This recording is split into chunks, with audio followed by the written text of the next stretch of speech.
महाराष्ट्र काय कर्नाटक काय सर्वांनी सबस्क्राईब करा खिलार महाराष्ट्राची शान आणि क्लिक करा बेल आयकॉनवर। एन्जॉय। नमस्कार मंडळी, गावाकडे म्हणा किंवा शहरात प्रत्येकालाच एक चांगली दणकट आणि सुंदर सगळ्यांच्या नजरेत पडणारी दोनचाकी गाडी पाहिजे असते। आता असं हे दृश्य शेतकऱ्याचं पाहिल्यावर लक्ष तर जाणारच। गावाकडे गेले की माळरानावर, आडवाटेनी, शेतात, पाण्यामध्ये, खडकाळ भागात शेतकरी ज्या पद्धतीने गाडीच्या मदतीने त्याची कामे भराभर करतो हे पाहण्यासारखे असते। आपल्याला अशी ही कवायत म्हणा किंवा तारेवरची कसरत करणे अवघड आहे, पण शेतकरी आपल्या या दोन चाकी दणकट गाडीच्या मदतीने सोप्या पद्धतीने करताना आपल्याला पाहायला मिळतो। चॅनलला कोणतीही स्पॉन्सरशिप या दोन चाकी गाडीच्या कंपनी दिलेली नाही।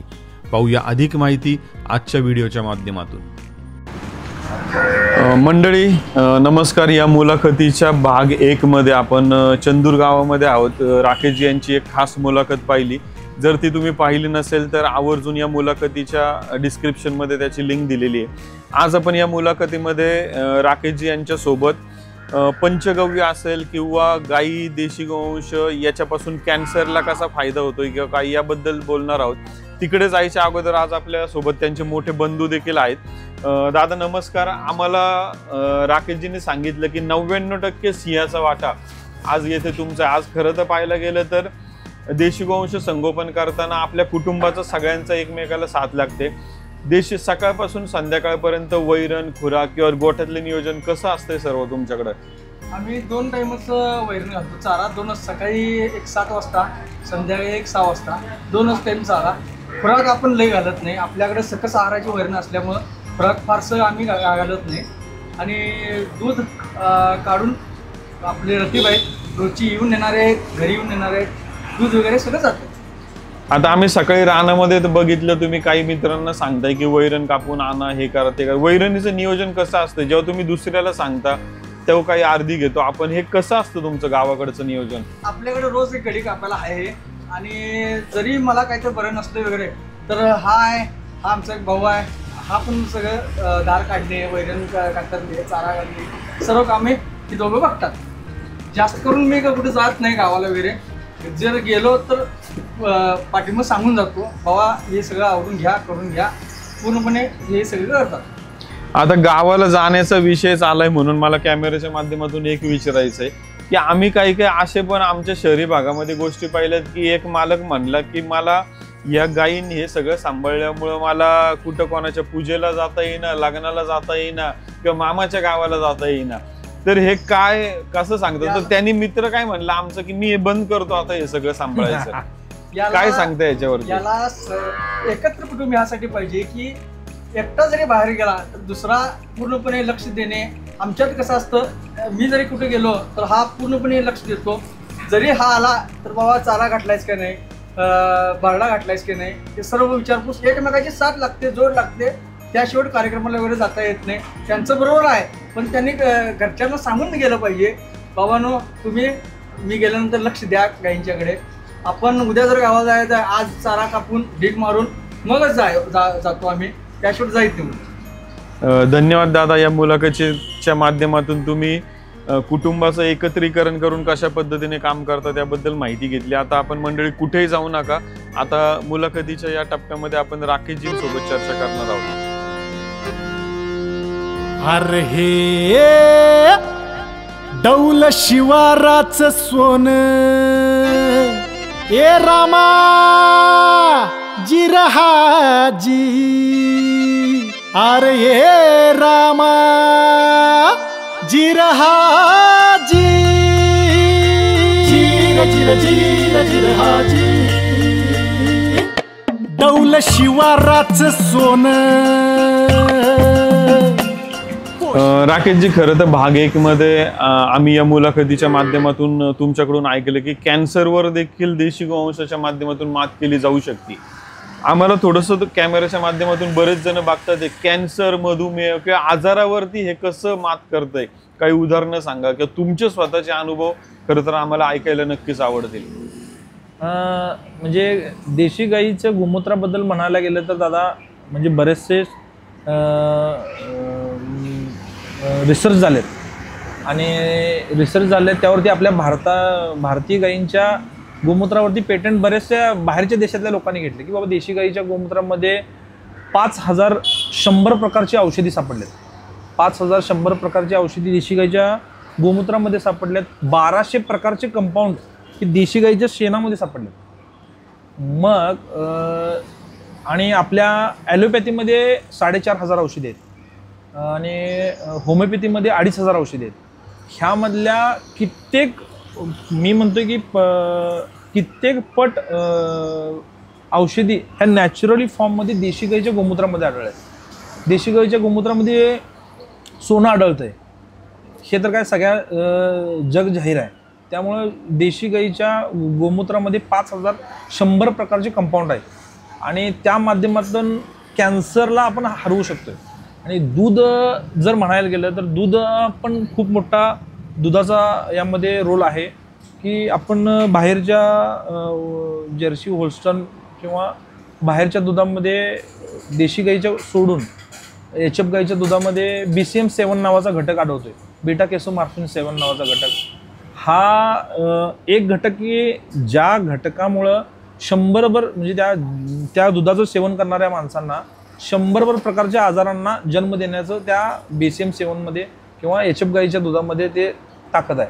आणि आपली देशी गाईच्या दुधाचं म्हणायला गेलं तर देशी गाईच्या दुधाच्या सेवनानं एक 100 आजार जवळ येत नाहीत अशी ही ताकद. आणि हे study research and development R&D झालेले आहेत आणि हे ऑन पेपर सुद्धा आहे की बाबा ह्याचं पेटंट सुद्धा बऱ्याच लोकांनी घेतले. आणि मी आणि आपल्या तुपाचं म्हणायला गेलं तर देशी गाईचं तूप जे माणूस खातोय त्या माणसाला मधुमेहाचा धोका कमी आढळतोय. आणि देशी गाईचं तूप हे अग्नितत्वाचं असल्यामुळं सगळ्यात आता मोठा आपल्या जर भारतामध्ये असू दे अगर पूर्ण समाजामध्ये सगळ्यात मोठा धोका हृदयविकाराचा हार्ट अटॅक म्हणतात. हार्ट अटॅक ही सगळ्यात मोठी समस्या आहे. हार्ट अटॅक कशामुळे येतो की रक्ताची गुठळी बनते. रक्ताची गुठळी बनल्यानंतर ती हृदयाकडे गेल्यानंतर त्याचा हार्ट अटॅक येतो. डोक्याकडे गेल्यानंतर पॅरालिसिस होतो. पायाकडे गेल्यानंतर त्याचं व्हेरिकोज वेन अशा बरेचशा आजार ह्या रक्ताच्या गुठळीमुळे होतात. आणि आपण देशी गाईचं ज्यावेळी तूप सेवन करतोय तर देशी गाईच्या तुपाच्या सेवनानं देशी गाईचं तूप हे अग्नितत्वाचं असते. ह्या गुठळ्या नाहीशा होतात. म्हणजे ह्या गुठळ्या फोडायचं सामर्थ्य देशी गाईच्या तुपामध्ये आहे. त्यामुळे देशी गाईचं तूप हे माणसानं खाल्लंच पाहिजे असं वेदामध्ये म्हणलंय. आपल्या शास्त्रामध्ये म्हणले की कर्ज काढून सुद्धा तूप खायला पाहिजे. म्हणजे एवढं महत्त्व आपल्या तुपाला दिलंय की कर्ज काढून सुद्धा तूप खायला पाहिजे असं आपलं धर्मशास्त्र म्हणतंय. त्यामुळं त्याचं महत्त्व अनन्यसाधारण आहे आणि तूप हे खाल्लं पाहिजे माणसानं 100% खाल्लं पाहिजे. राकेश दादा, आता मगाशी तुम्ही म्हणजे गाईच्या दुधात सोनं हा जो उल्लेख केला, कर्नाटक राज्यात गेल्यानंतर आम्हाला तिकडे त्या लोकांकडून एक ऐकायला मिळतं की गाईच्या पोटात पावशेर सोनं, हे कन्नड मध्ये ते बोलतात. तर ते काय आहे थोडंसं आम्हाला ते वाक्य कन्नड मध्ये पण सांगा आणि त्याचं काय महत्व आहे तेही सांगा. ते आकळणं वट्ट्याक आश्चर्य भंगार असं ते कर्नाटकमध्ये एक म्हण आहे की गाईच्या पोटामध्ये पावशेर सोनं आहे. आणि हे काय आपल्या सायन्सनं प्रूव्ह केलं की बाबा गाईच्या दुधामध्ये गाईच्या गोमूत्रामध्ये सगळ्यामध्ये सोनं आढळले की आणि ते खरंच आहे. आणि ती गाय आम्हाला ते उदाहरण तंतोतंत लागू पडलं की ज्यावेळी महाळकोटचे पुजाऱ्यांचं वासरू संकपाटलांच्या बैलाचं वासरू ज्यावेळी विकलं त्यावेळी ती एक म्हातारी बाई म्हणली की आकळण होट्याक आश्चर्य भंगार नोड ईद म्हणली. म्हणजे हे बघा हे जर उदाहरण आहे की बाबा गाय ही पावशेर सोनं पोटात सांभाळते. म्हणजे एवढी मोठी किंमत त्या शेतकऱ्याला मिळाली आणि ते शेतकऱ्याची काय समस्या असतील तर नक्कीच सुटल्या असतील हे मला वाटतंय. आणि देशी गाईची म्हणजे आम्ही आता शेतकरी मुळात आम्ही शेतकरी पुत्र आहे ह्याचा आम्हाला अभिमान आहे. पण बरीचशी लोक गाईचा सांभाळ करण्यासाठी किंवा गोशाळा हा आपतधर्म आहे.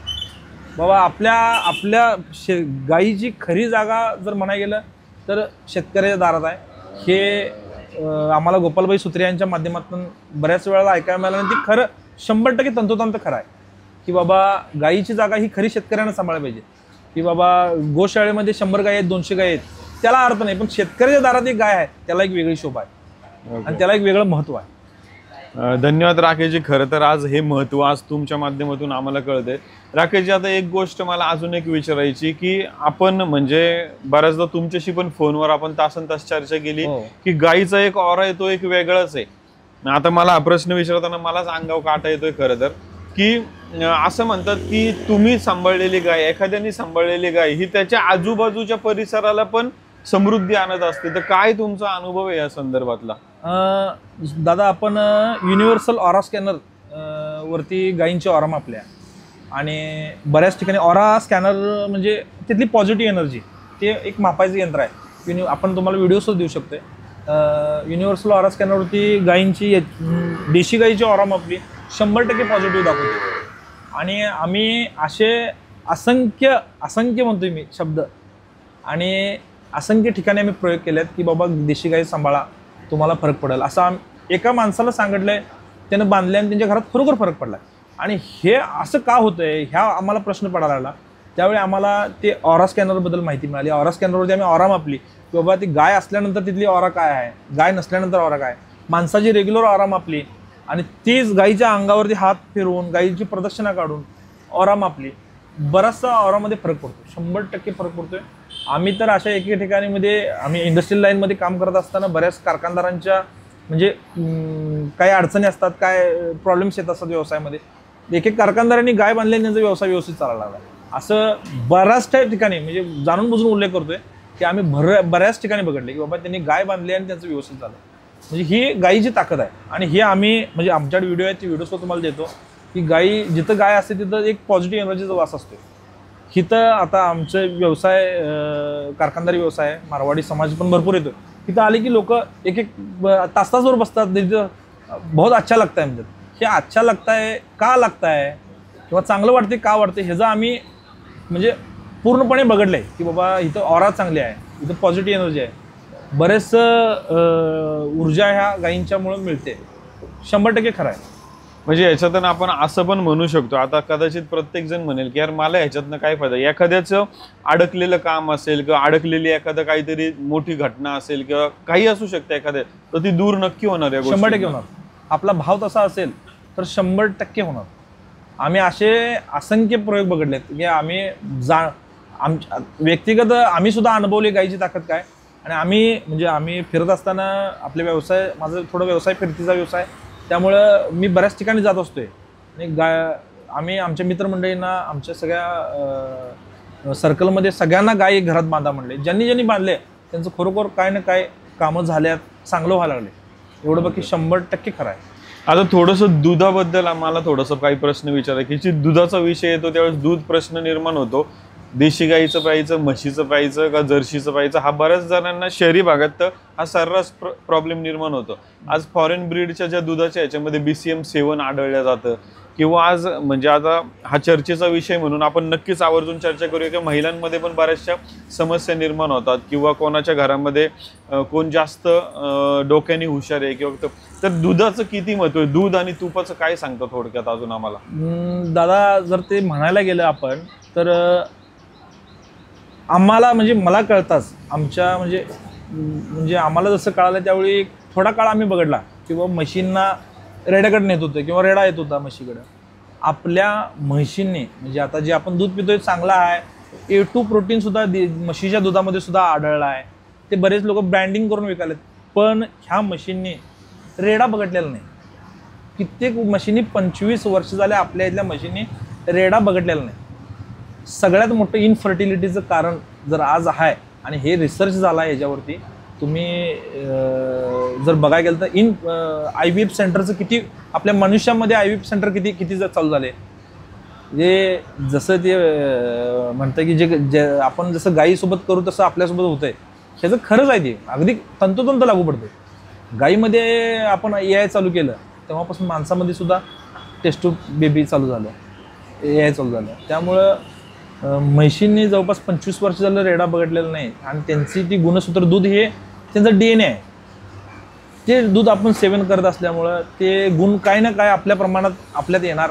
त्यामुळं आता 50% नव दाम्पत्यांच्यामध्ये प्रेग्नन्सी कन्सिव्हचा प्रॉब्लेम आहे. तर त्याचं कारण ते म्हशी दुधाविषयी आहे. मग आपण गायचं दूध खातोय आणि ही गाय एखाद्या ओळूकडनं जन्मलेली आहे, ही खूप मोठं भाग्याचं आहे. आणि आपल्यासाठी म्हणजे हे गोष्टीचा बारकाईने विचार करत नाहीत. घडलं, पण ते का घडलं ह्या गोष्टीचा कोण विचार करत नाहीत की बाबा हा प्रॉब्लेम यायला आलाय, पण प्रॉब्लेम येण्यापाठीचं कारण काय हे कोण शोधायचा प्रयत्न करत नाहीत. पण हे जी बारीक लोक बारीकाईने विचार करतात त्या लोकांनी मी असं रेकमेंड करेन तुमच्या माध्यमातून की गाईचं दूध खावा आणि बैलाकडून वेतन केलेलं गाईचं दूध खाल्लेलं कधीही चांगलं. आता मला राकेशजी एक विचारायचं की आता तुम्ही म्हणले की आपण समजा ज्या पशुचं म्हशीचं असेल याचं दूध पितोय, तर त्याच्यातून आता आमचं म्हणणं असं आहे तर आम्हाला काय दिसतंय की दूध आलंय त्याच्यातनं एवढी शाई निघाली आणि एवढं तूप बनलं, मग ते चांगलंच आहे आम्ही असं म्हणतोय. पण जसं तुम्ही हे उल्लेख केला की काही काही म्हशींनी 25-25 वर्ष रेडा पाहिला नाही, तर मग म्हणजे नुसतं तूप मिळतंय म्हणूनच ते चांगले असं नाही म्हणू शकत आपण. नाही नाही नाही नक्कीच नाही. ते तुपाच्या ह्याच्यात आता अहो मी काय कुठल्या ब्रँडचं नाव घेत नाही. पिशवीचं जे दूध येतंय पॅकेजिंग दूधमध्ये म्हशीचं एक ब्रँडचं दूध आहे की त्या दुधाला 2 वेळा शाई येते. ते असं ते म्हणजे प्रत्येक चहाच्या दुकानावरती ते दूध मिळतंय. पण ते दूध कितपत खरं आहे ते आत्ता सध्या बराचसा स्टडी झाला आहे की कित्येक लाखो लिटरचा गॅप आहे. ते तयार होतं एवढं आणि विकलं जातं त्याच्या कित्येक पटीनं. मग तो गॅप निघाला कुठून, ते आलं कुठून, या गोष्टीचा खऱ्या अर्थानं माणसानं विचार करायला पाहिजे. दूध हा आपल्या आहारामधला प्रमुख घटक आहे असं म्हणायला गेलं तर काय हरकत नाही. त्यामुळं दूध खात असताना आपण विचार करून आणि खात्री करून खाल्लं पाहिजे. आता दुधाचा आणि तुपाचा विषय असताना मला एक विचारायचं की तूप जे आपण साठवून ठेवतो, काही आपण असं ऐकलंय की काही जण वर्षानुवर्ष जुनं 25-25 वर्ष जुनं तूप असतं. हे जे जुनं तूप बनतं तेवढं चांगलं असतं, कसं असतं म्हणजे काय म्हणतं? जेवढं जुनं तूप तेवढं चांगलं. त्याला आता म्हणजे 3 लाखापर्यंत सुद्धा विकलंय तूप. 3 लाख रुपये किलोनं तूप विकणारे सुद्धा माणसं आहेत म्हणजे आपल्या भारतामध्ये. किती तेवढं जुनं आहे, ते जुन्याला तेवढं मेडिसिनल व्हॅल्यू आहे. त्यामुळं ज्यांच्या घरी गाय आहे त्यांना दुधाचं मार्केट नाही, त्याने लोकांनी तूप करून जरी साठवून ठेवलं तर येत्या काळात ते खूप मोठ्या प्रमाणात त्यांना फायदा मिळून जाईल. कारण की माझा असा अनुभव आहे की जिथं ॲलोपॅथी संपत्या ॲलोपॅथी तिथून आपलं आयुर्वेद आणि तिथून आपलं पंचगव्य चालू होतं. असे कोल्हापूरतले एक न्यूरोलॉजिस्ट आहेत, मोठी व्यक्ती आहे, मी नाव ऑन कॅमेरा नाव घेऊ शकत नाही. त्यांच्या मिसेसला कॅन्सर झाला आहे. त्या कॅन्सरची ट्रीटमेंटसाठी ते पंचगव्याची ट्रीटमेंट घ्यायला की बाबा तिने हात टेकले, जग त्यांच्याकडे जात आहे आणि ते लोक त्यांच्याकडनं होईन झालंय म्हणून पंचगव्याकडे आल्यात. म्हणजे एवढं महत्त्व आणि एवढी ताकद आहे आणि हे आम्ही सगळं बघडलंय. मग आपण का खाऊ नये तूप गाईचं, का आपण गाईचं दूध खाऊ नये? त्यामुळं आपण शहरी भागातल्या लोकांना ते म्हणजे शक्य नसेलही, पण त्यांनीसुद्धा त्यांच्या भागातल्या लोकांना शेतकऱ्यांना प्रोत्साहन देऊन त्यांनी गाईसाठी त्यांनी योगदान देऊन बाबा गाय तुम्ही सांभाळू शकत नसला तर गाईचं म्हणजे प्रोडक्ट तर वापरा की जेणेकरून शेतकऱ्याला त्याचा उपयोग होईल आणि गाय आपली जगेल. आम्ही असा आता अनुभव घ्यायला लागले की म्हणजे एक 5 वर्ष पाठीमागं आता जवळपास 5 ते 6 वर्ष झालं आम्ही शेतामध्ये दर वर्षी एक 15 ट्रॉली 20 ट्रॉली 15 ट्रॉली 20 ट्रॉली गाईचं शेणखत घालायला लागले. तेच आमचे शेजारी तात्या आमचे आहेत, त्यांनी पण 15 ट्रॉली घातलं, आम्ही पण 15 ट्रॉली घातलं. दोघांनी पण शेणखत घातलं. त्यांनी बाहेर मिळेल ते घातलं, आम्ही देशी गाईचं घातलं. फरक ते तुम्ही आल्यानंतर तुम्हाला समजेल की इतका फरक आहे, एवढी ताकद आहे. मग त्या लोकांना सुद्धा बऱ्याच लोकांना मी या तुमच्या कॅमेऱ्याच्या माध्यमातून सांगू इच्छितो की गाय ही प्रत्येकानं सांभाळली पाहिजे. गाईची खरी जागा शेतकऱ्याच्या दारात आहे. शेतकऱ्यांना तुमच्या माध्यमातून मी सांगू इच्छितो की प्रत्येक शेतकऱ्याने एक तरी गाय बाबा खिलार गाय सांभाळा. आणि ती खिलार गाय सांभाळल्यानंतर ती काय काय गोष्टी घडतात काय नाही घडतात हे तुम्ही अनुभवू शकता.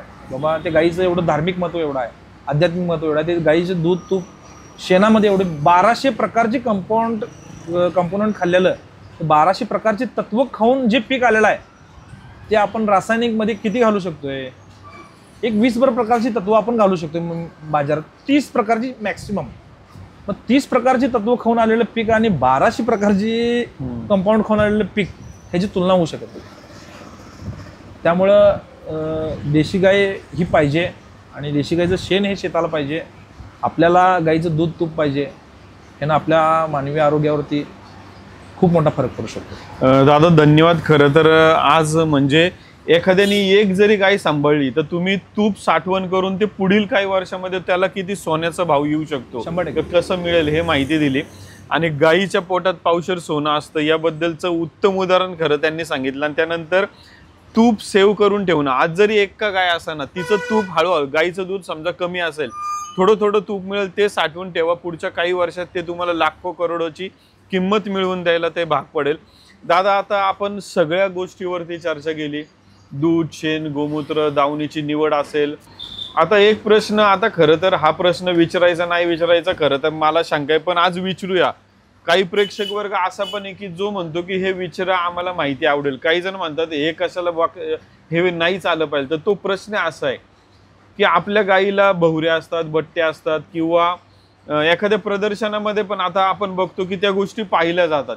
तर ह्या कसं बघता किंवा काय दृष्टिकोन? जस्ट एक चर्चा म्हणून आज आपण कॅमेऱ्यासमोर माहिती म्हणून आपण बोलूया या संदर्भात. असं म्हणतात की आपल्या म्हणजे आमच्या आजोपंजांनी सांगितलेल्या माहितीनुसार आम्हाला जे ऐकत आलं आम्ही ऐकून आणण्यानुसार, आईचा आणि गाईचा आणि आईचा बट्टा काढायला नसतो. आपली आई ही श्रेष्ठ आहे.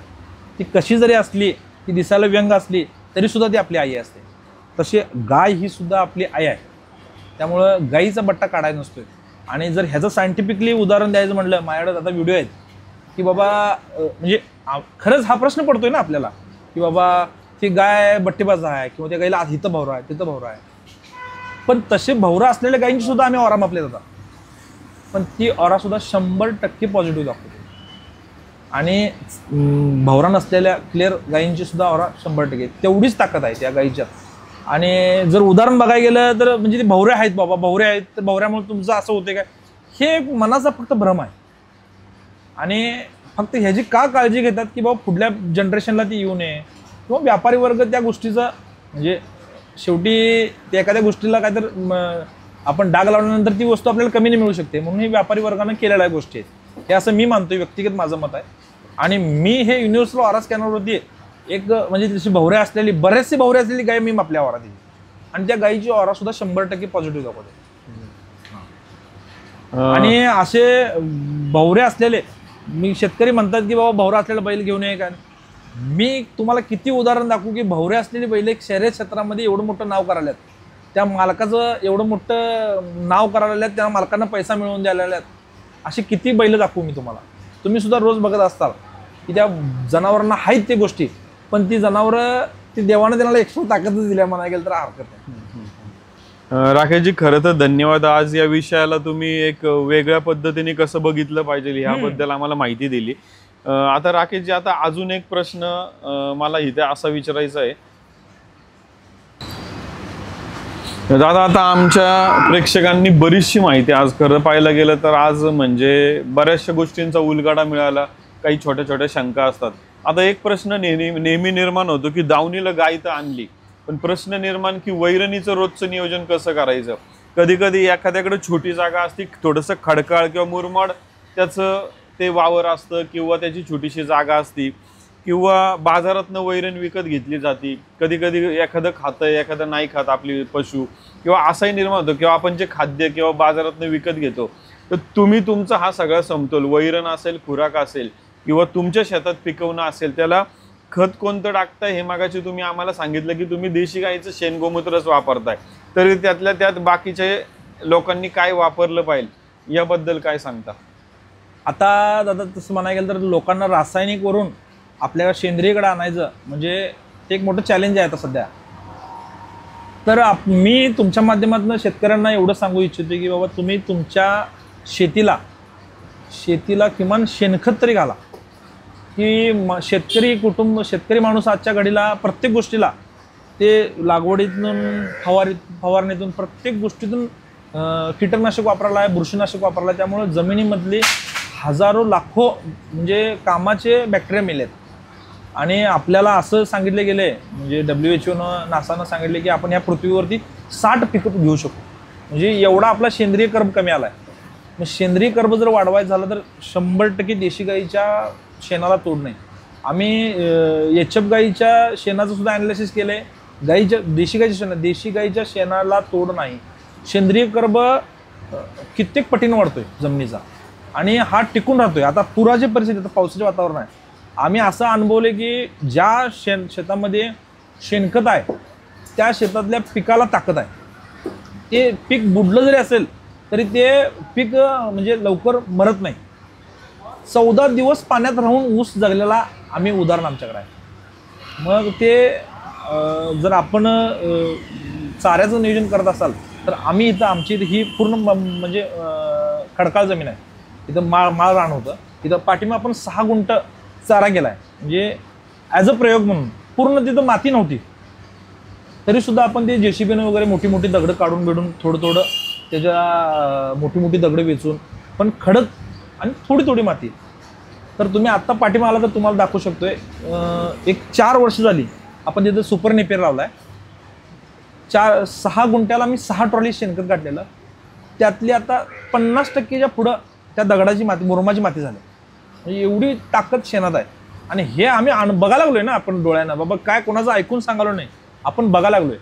आणि तुम्ही अजून सुद्धा बघू शकता 4 वर्ष झाली ती नेपियर लावून, पण त्याची काळोखी बघा, त्याची जाडी बघा, त्याची उंची बघा, एवढी ताकद आहे शेण गोमूत्रामध्ये. आणि शेतकरी जर आपण ह्या क्षेत्रामध्ये तुम्हाला माध्यमातून सांगायचं झालं तर शेतकरी दुःखी असायचं कारण की कळत नकळत शेतकरी हजारो जीवाणू मारायला. ह्या जमीन म्हणजे आपली जिवंत आहे. ही जमिनीला आपण आई मानतोय, ही जिवंत माती आहे. हे प्रत्येक ठिकाणी रासायनिक खतं असू देत किंवा फर्टिलायझर वापरतोय किंवा प्रत्येक फवारणीत आपण शेतकरी कीटकनाशक घालला आहे. त्याला एक किडीची भीती आहे. पण ते किडीची भीती ही शेतकऱ्यांना पेरलेल्या गोष्टीमुळे झालेली आहे, की त्याला समजून झालंय की आपणच आपले मित्र जीवाणू मारलेत शेतीतले.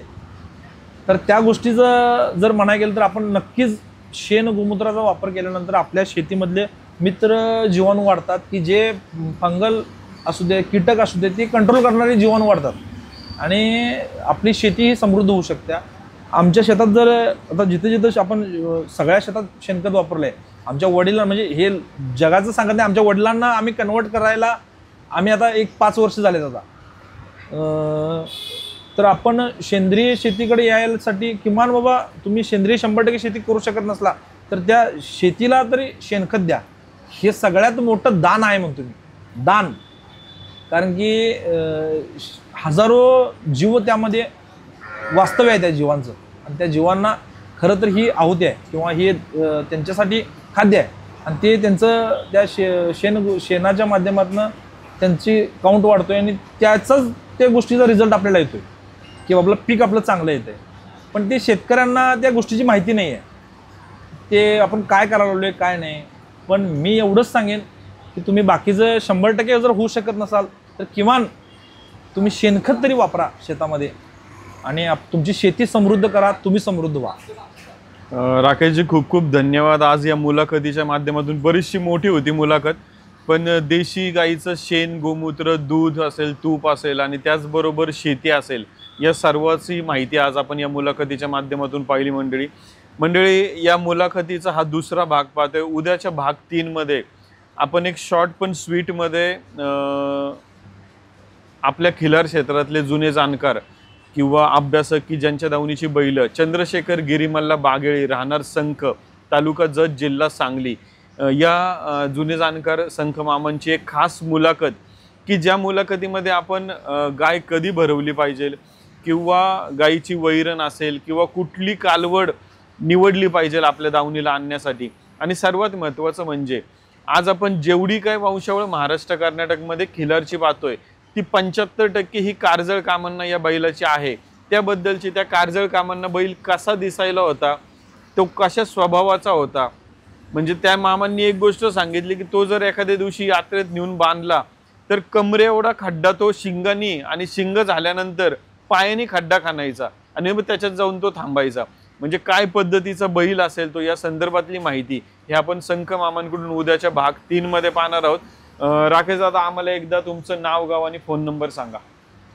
नमस्कार, माझं नाव राकेश बापूस पाटील, राहणार चंदूर, तालुका हातकणंगले, जिल्हा कोल्हापूर. Phone number 77 44 08 60 60. आणि मी खरं तर सूरज दिघे साहेबांचं आणि खिलार महाराष्ट्राच्या टीमचं या ठिकाणी धन्यवाद मानेन की तुम्ही शर्यत चालू करण्यापाठीमागं खूप मोठा तुमचा हात आहे, पण तो लोकांना दिसत नाही. पण हे तुम्हाला तुमचं खरोखर मनापासून धन्यवाद आहे की तुमच्यामुळं खरंच ह्या खिलार क्षेत्रामधले गायी वाचल्या आणि गायी वाचल्या, नवीन शर्यत चालू झाली त्यामुळं गायी वाचल्या आणि गायी वाचल्याचं नक्की दादा तुम्हाला पुण्य मिळेल आणि तुमचं धन्यवाद दादा. दादा खूप खूप धन्यवाद. खरं तर आपल्याला देशी गोवंशा संदर्भात हे फक्त एकटा सूरज दिघे नाही किंवा खिलार महाराष्ट्राची शान चॅनलची संपूर्ण टीम आणि तुम्ही सर्व शेतकरी, प्रत्येक गावातला शेतकरी जो देशी गोवंश संगोपन करतोय या माध्यमातून खरं तर आपल्याला खूप मोठ्या उंचीवर घेऊन जायचं आहे. आणि अशाच प्रकारची मंडळी आपण माहिती पाहत राहूया. खिलार महाराष्ट्राची शान चॅनल लाईक, शेअर, सबस्क्राईब करा मंडळी. खूप खूप धन्यवाद. खिल्लार महाराष्ट्राची शान, खिल्लार महाराष्ट्राची शान.